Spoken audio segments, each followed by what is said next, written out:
what's up, y'all? It's Poppin' It's D. About to react to this video by Patrick CC. This is Somehow Waka Flocka Made It Out Alive. Okay, so he's going to go over his story. I guess something crazy happened. I don't know, but let's check it out. The music industry is a lie.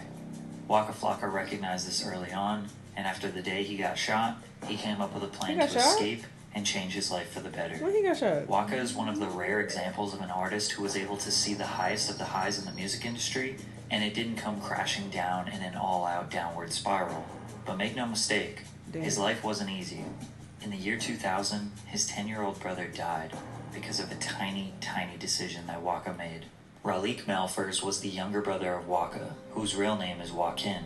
Their mother, Deborah Antony, forbade them from leaving the house after school until she got home from work. But one dark day in Riverdale, Georgia, Raleigh promised a friend he would help him with some homework. Waka encouraged Raleigh to sneak out and said he would cover for him if their mother came home. Raleigh left and was hit by a drunk driver. It was their neighbor, who ran over Raleigh's head. To make matters worse, the neighbor was found not guilty of his crimes. Losing his brother in this manner had a detrimental effect on him. For the next 10 years of his life, Waka wasn't even sure who he really was. I don't know who I was from 8th grade to being, I'm talking about from 14 to 26 on.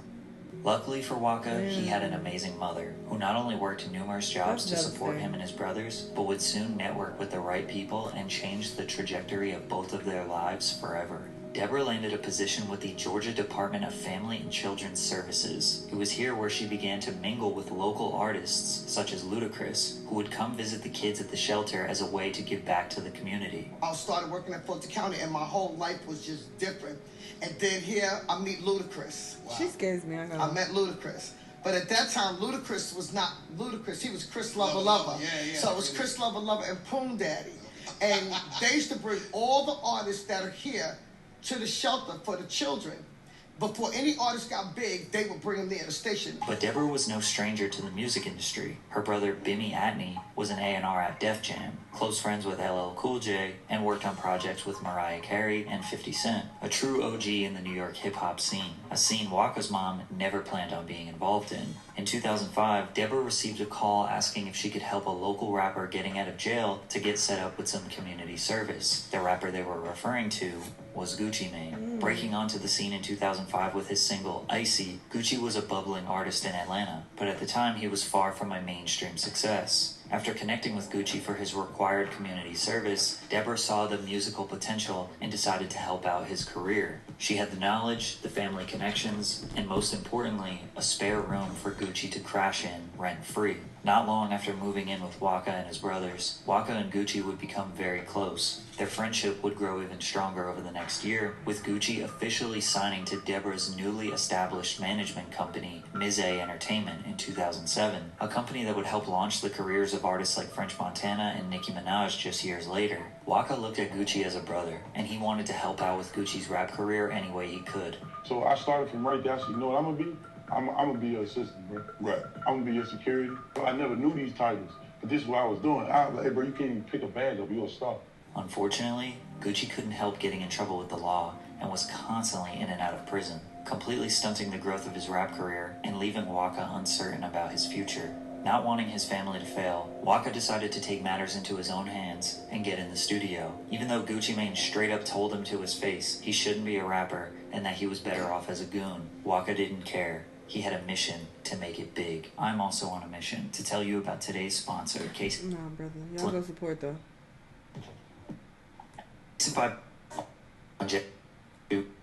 Casetify.com/PatrickCC to get 15% off your order. Thanks, Casetify. On January 14th, 2009, Waka released his debut mixtape titled Salute Me or Shoot Me. 23 songs of aggressive, in-your-face trap music featuring the likes of Soulja Boy, his older brother Huda Kid, and a verse from Gucci himself. Managed by his mother, he would also join Gucci's first independent label called So Icy Entertainment. Releasing numerous mixtapes in 2009, his buzz was growing quickly, but his true breakthrough would come the following following year with his debut studio album, Flocka. This album had hit songs like Oh Let's Do It, which peaked at number 62 on the Billboard Hot 100, and No Hands featuring Wale, which peaked at number 13, an absolute smash success for a rapper who was only in the game for just over a year. Flocka is an album that many people point to for inspiring a large part of the mainstream trap sound, but before Waka could really enjoy this newfound fame and money, he was hit with a reality check like none other. Rapper Waka Flocka Flame shot, robbed. On the afternoon of January 19th, 2010, the 23-year-old rapper was shot and robbed at a bubble bath car wash in Atlanta. Similar to many of the tragic killings we've seen in the rap game, the robber targeted Waka for his jewelry. Fortunately for Waka, though, he made it out of this robbery alive. With only one gunshot wound to the arm, that day would end up being a major turning point for him, sparking him to reflect and question this so-called glamorous rapper lifestyle. Like, I felt like that was a lesson from God. You know what I mean? Because at the time, I was just like the most evilest person on the planet. Like, my mind was just devious, you know what I'm saying? I was just promoting all the crazy in life. And I felt like God had to stop me because I had a whole year and a half of my life just in fast forward. You know what I'm saying? Like, Right. So at that point in my life, I was slowed down. I realized who I am, what I was, and what I'm doing. You know, when I got shot, my leader went and called me. He ain't called me and said, yo, you okay? You know what I'm saying? That was one brother. Guess what this man said? Yo, can you record? Like, what? So, man, day 4 after I got shot, I never in my life trust labels. Because you money to it. You ain't no artist. You owe the ticket. Until your ticket rub off and the color go away, they will stick around. As soon as your ass, to them, you just feel like they can't make no money. They ain't worrying about you. After recovering, gaining a new outlook on life, and having tons of success with his debut studio album, everything appeared to be going great for Waka. But behind the scenes, cracks were starting to form. A cautionary tale of why you should never mix business with family. In May of 2010, Gucci Mane announced from jail that he was leaving his label So Icy Entertainment and cutting ties with Mize Entertainment, no longer to be managed by Waka's mom.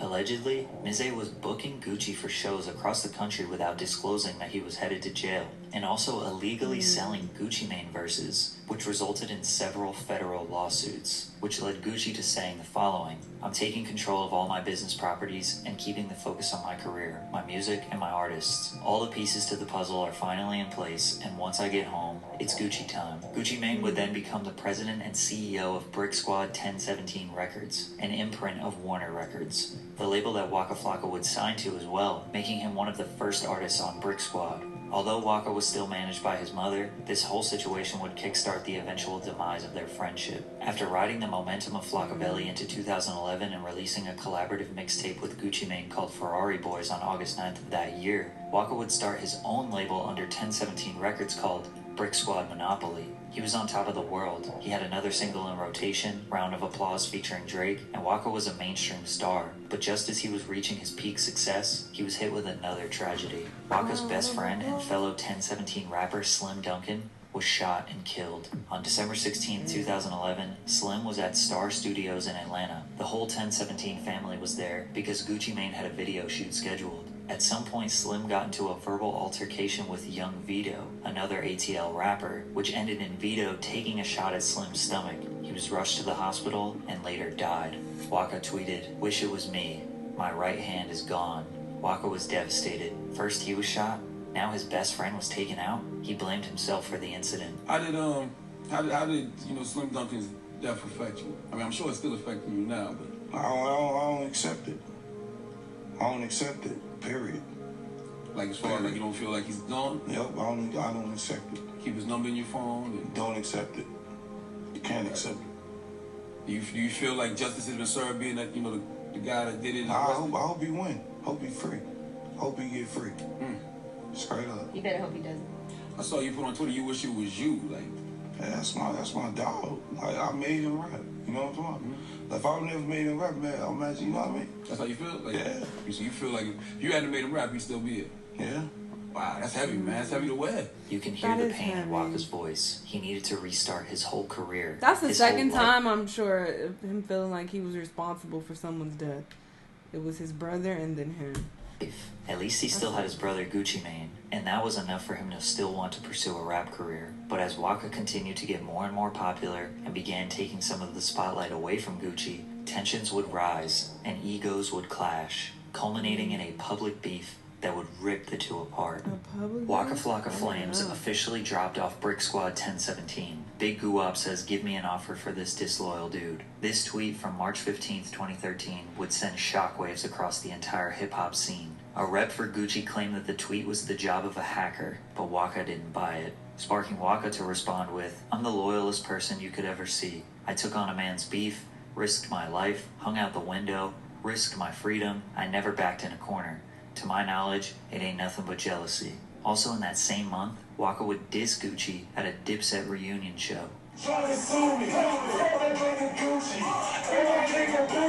Things got even more heated between the two when Gucci sued Waka Flocka and his mom in November of that year, stating that Deborah stole jewelry from him, failed to report tax information on her income, misappropriated his assets, withheld royalty payments, and inflated costs and record label expenses. Waka would clap back on Twitter, but also made an appearance on The Breakfast Club to air out how he was feeling about the fallout. I want him to eat, though, you know what I mean? I don't want to be out here looking like a bum.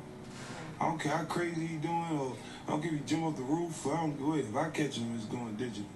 I don't want to kill him or nothing. I just want to slap him a couple of times, like a little brother. The duo, once referred to as the Batman and Robin of the Atlanta rap scene, was now completely dismantled. Plus, it didn't help that fans were taking Gucci's side, since they all thought the only reason Waka was popular was because of Gucci's fame. And just when things couldn't seem to get any worse, Waka was struck with another family tragedy. Rapper Waka Flocka Flame's younger brother, K.O. Red, dies from apparent self-delete. On December 29th, 2013, Waka would lose another younger brother. K.O. was an artist, just like Waka, trying to make a name for himself in the rap game. The two of them had music together, performed together, and were extremely close. There was a lot of pressure being the younger brother of Waka Flocka Flame, and sadly K.O. was also losing his eyesight. The night K.O. expired, he had attempted to reach out to his big bro, but now fallen back into his fast-paced lifestyle, Waka did not answer the call, making him wonder if anything would have been different if he had just stopped for a second and picked up the phone. Seen him call.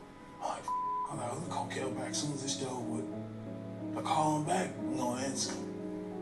Damn. He called you before he... I don't know who else he called, but that's what if I picked that call up? Like, that's when I seen like, yo, this rap shit. The loss of K.O. made Waka turn to getting high to numb the pain, a slippery slope for anyone to fall down. He lost 2 blood brothers. He lost his best friend that he had considered a brother, and had a falling out with Gucci, who was basically his adopted brother. Waka was losing everyone. Life was passing him by, and he had lost sight of the things that truly matter. He decided he needed to better himself. He finally had enough. Reevaluate his life, focus on being a role model instead of just a rapper. And that's exactly what he did. Waka was well aware at this point in his life how toxic and manipulative the music industry really was. Not only did he let himself get caught up in the lifestyle, he was blatantly lied to from the very start by his label. After signing for only $50,000 in 2010, Warner would constantly cover up how much revenue he was generating. As soon as I signed the deal, it just all hell broke loose. Like, the label been lying from day one. $50,000. Day one. Like, when I tell y'all, like, I tell them, like, all right, yo, did I recoup yet? They're like, nah, you ain't recoup. I'm like, how did I not recoup? I got 400 shows a month. Yeah, man. Every record I got was popping. I'm like, how did I not recoup? It was acts like this that added salt to his wounds and confirmed to Waka that he was right to take his life in a different direction. Being a father figure, learning financial literacy, investing in businesses, and pursuing other passions like sports and video games being his new priority. After getting married to Tammy Rivera in 2014, Waka made a commitment to being a strong father figure in the life of her daughter Charlie, the child that Tammy had when she was just a teenager. Although Charlie isn't his biological daughter, that didn't matter. The two built a special bond, and Waka has been by her side ever since she was 4 years old. And basically after 2014, he stopped caring about the music industry. He never dropped another album, he didn't care about any fame, he just wanted to better his life. He also began focusing his time on suicide prevention and mental health awareness. Him and his mom started the No RIP Foundation in honor of his brother, which helps grieving families by promoting responsible media reporting on deaths. Investing his time in mental health awareness also helped him come to terms with the loss of his brother K.O. tweeting this in 2020. "You have no idea how it feels to want to delete your own life, man. My little brother took his own life, man, and I deal with this fact every birthday because his birthday is a day after mine. This year I'm officially accepting the fact that he's in a better place." Because of his efforts, Waka received an honorary doctorate in philanthropy and humanitarianism in New York. Although Waka did extremely well financially thanks to his rap career, he wasn't the smartest with his money early on, which, to be fair, not many rappers are. However, with his newfound perspective on life, he started taking financial literacy and business very seriously. It's easy. Once I learned the credit game, it was over. Game was over. When I know I had all the millions and I didn't even have a credit card, the dumbest. I was like the dumbest person ever. I used to spend money on everything. Man, please. Yeah. Please. I'm going to open up an insurance, put $2-3 million in my insurance, and borrow from that and put it back in. Get your credit right. Clean your credit up. From me to y'all, clean your credit up. Stop putting everything in your name. Create a business, an LLC. Put everything in your LLC. And open up a C Corp. If you don't know these, you need to figure these out. I'm telling you the names. Get a C Corp to run an LLC. If you want to make it even deeper, go get a trust fund to run a corp that runs the LLC.